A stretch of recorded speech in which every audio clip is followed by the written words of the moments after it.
မော်လမြိုင်မှာကျွန်တော်ရဲ့တနေ့တာကိုဘယ်လိုဖြတ်တန်းလဲဆိုတာရှာရှည်ရှည်နဲ့ပြောပြပေးသွားပါမယ်မော်လမြိုင်ဟာကိုယ့်အတွက်တကယ်ပြောစရာကောင်းတဲ့မြို့လားကချင်ပြည်နယ်ကပဲကိုယ့်အတွက်တင့်တော်တာလားဆိုတာဗီဒီယိုထဲမှာပြောပြသွားမှာမဟုတ်ပေမဲ့ဗီဒီယိုကြည့်ရင်တော့သဘောပေါက်သွားစေမှာပါအဲ့ဆိုရင်ပြင်းစရာကောင်းတဲ့ကျွန်တော်ရဲ့ vlog လေးကိုစလိုက်ရအောင်ပါလားခင်ဗျာမနဲ့အိယာနိုးပြီဆိုတာနဲ့အမေအတွက်ရေနွေးကိုမီးမပြတ်ခင်အမြန်တည်ရပါတယ်။သွားတိုက်မျက်နှာတင်အိယာသိမ်းနေတော့ရိုက်မပြတော့ဘူးစောက်လို့ရှုပ်လို့ဒါကတော့ဒီနေ့ချက်ပြုတ်မဲ့ဟင်းရှာများကိုအမကြီးမဝယ်လာခြင်းဖြစ်ပါတယ်။ကစွန်းရွက်ပဲတော့ရှည်နဲ့ပစွန်တုတ်ကြီးများအမေကဆံပြုတ်ပဲစားလို့ရတာဆိုတော့ဆံပြုတ်ပြုတ်ဖို့ဆန်တွေကိုရေစေးလက်နဲ့ဖက်နဲ့ဆေးရင်အမေကယုံပြီးမကြိုက်လို့ညာဘက်တစ်ဖက်ပဲသုံးရတော့တစ်ဖက်ကဘလော့ရိုက်ဖို့အဆင်ပြေသွားတာပေါ့ဗျာ။ကဲမီးဘူကမီးထည့်ရင်ဘုံကနေနဲ့ထားတော့လို့အရန်ကြောက်ပေမဲ့ထမင်းချက်ရတာလွယ်ကူမြန်ဆန်လို့သဘောကျတယ်။ဆံပြုတ်ရမရတော့မသိဘူးဆံပြုတ်ပြုတ်ရင်စောက်ရတာကြတော့ပြင်းတယ်။ကဲဒီကောင်တောင်း6တောင်ရဲ့မွေနောက်ထားတဲ့တလဲပေါင်းတသိန်းကိုလည်းမနဲ့ဆိုလဲရတာအမောကြီးကျယ်တဲ့မာတာမိခင်လည်းတလဲခြေတော့ကဲ့ရင်မနေတတ်တော့ကို့မှာစင်တွဲလာဘွားရောက်သွားရတာပေါ့ပကံစေးဆံပြုတ်တယ်တပြက်စီလဲပြီးသွားရင်တော့ကျွန်တော်ခွန်းမစားမယ်ဆိုတဲ့မြောက်များတခင်အာတိကိုလည်းမုတ်ခွန့်ကျွေးရပါသေးတယ်ပြီးရင်အယုံမနဲ့နင်လားငါလားရှင်လို့ရတဲ့ကလေးလေးကိုထိန်းရတာပေါ့တအိမ်လုံးရဲ့အမွေစိမ်မကိုရေရှိုးပေးပြီးရင်ရေမဆိုရှင်နဲ့ကိုယ့်ရဲ့အင်ဂျီတွေပါရေဆိုကုန်လို့ကို့မှာသူ့ကိုရေရှိုးပေးပြီးရင်ကိုပါရေပြန်ချိုးရပြန်ရောကို့စပင်တော်ပြင်းလို့ခေါင်းမဖိပြပေမဲ့ဒီအမွေစိမ်မလှဖို့ရေကိုရေလိုလုပ်ပြီးမငြိမ်တဲ့ခေါင်းစပင်စောင့်ဆွဲရမလို့ခေါင်းလိုက်ဖိပေးရလဲအမောပါပဲအမွေစိမ်မကိစ္စရှင်းပြီးသွားရင်တော့အမေဝတ်ထားတဲ့အင်ဂျီနဲ့ထမိန်တွေကိုဝတ်ထားတဲ့အဝတ်တွေကိုရှော့ပုတ်ရပါတယ်ရှော့ပုတ်ပြီးညစ်ပတ်သွားတဲ့အဝတ်တွေကိုလေတိုက်ရင်တိုက်အောက်လွင့်သွားနိုင်တဲ့ဝေယန္တာမှာလမ်းပါတယ်အဝတ်လမ်းလို့ပြီးသွားရင်တော့ကျွန်တော်အလဲရေရှိုးဖို့ရောက်လာပါပြီရေရှိုးရင်မရှိတဲ့ဘလောက်ကိုပြရင်နည်းနည်းလေးဖာကောင်းဆန်ကြည့်နေရပါဖာဆန်ရင်ဂေးဆန်တော်လို့လည်းခွင့်လုပ်ပေးကြပါတောက်ကြနေမောင်စူပန်မှာပလီအုတ်ထုတ်10လုံးဝယ်ပြီးအုတ်ထုတ်မဆောင်မဲ့ပလီသွားမဲ့သူတော်စင်တွေကိုလိုက်ဝေဆိုလို့ရွှေမတီတာမှာအကျွန်းလိုက်ပိုင်တဲ့ပလီအုတ်ထုတ်တွေတော့ဝယ်ဖြစ်ခဲ့ပါတယ်အရင်ဆုံးဈေးဥဖောက်တာကတော့ကြက်တန်မန္တလေးရဲ့မျက်နှာဖုံးကလာမင်းသားအပါကြီးပါပြီးရတဲ့ပလီကိုကချင်ပြည်နယ်ကပါလာတဲ့ကချင်ပစိုးလေးနဲ့သွားပါတယ်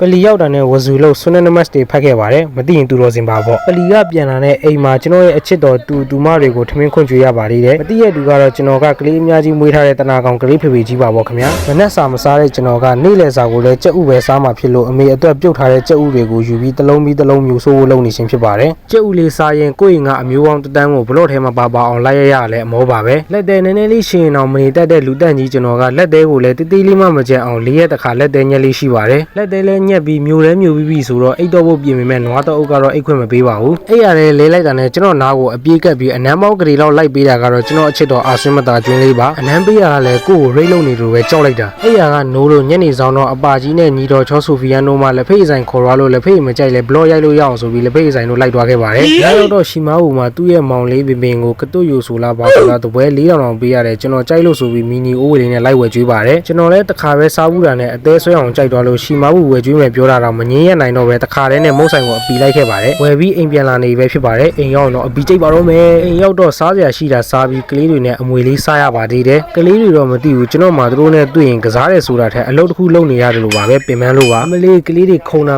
တိုက်အောက်မှာလူတွေမနေလို့လူတွေနေရုံခဏရောက်ပြီးရှင်းရမှာသိကြတယ်အဲ့လိုလည်းမရလဲလို့လည်းမရလဲချလိုက်ပြီဆိုတာနဲ့ကိုဘွားကြီးကအမောင်ဖုံးပြီဆိုတာဗီဒီယိုထဲမှာမြင်တွေ့ရတဲ့အတိုင်းပါပဲညဆိုရင်အမျိုးတွေကအမေကိုလာကြည့်ပြီးစကားတွေပြောဟာတာတွေပြောရင်အမေကိုယောဂတဝက်ပျောက်သွားအောင်လို့ဖြောဖြေပေးကြပါတယ်အဓိကကတော့လာရှမီလာပေါ့ပါဖော်မားတွေနဲ့ပါဖြောဖြေပေးနေတာတကယ်ကိုမိမိုက်နေရောပဲအမျိုးတွေလည်းပြန်လူလဲကုန်ကလေးတွေလည်းမောရတဲ့အချိန်မှာတော့အမေရဲ့ဟင်းတွေမနဲ့လည်းပြန်စားလို့ရအောင်ကတ်မီပိုနဲ့နှွေးပါတယ်တကယ်တော့အမေမစားဘူးကျွန်တော်မျိုးတော့မော်လမြိုင်ကကျွန်တော်ရဲ့တနေ့တာကိုဒီလိုကလေးတွေနဲ့ရိုးရှင်းစွာဖြတ်တန်းရကြောင်းကိုပြောပြပြီးပြီဆိုတော့မော်လမြိုင်နဲ့ကရှင်ပြည်နယ်ဘာကွာလဲဆိုတာပြောပြစရာမလိုတော့ဘူးလို့ထင်ပါတယ်ဒါဆိုတော့ဗီဒီယိုလေးကိုဒီမှာပဲအဆုံးသတ်ပါရစေခင်ဗျာ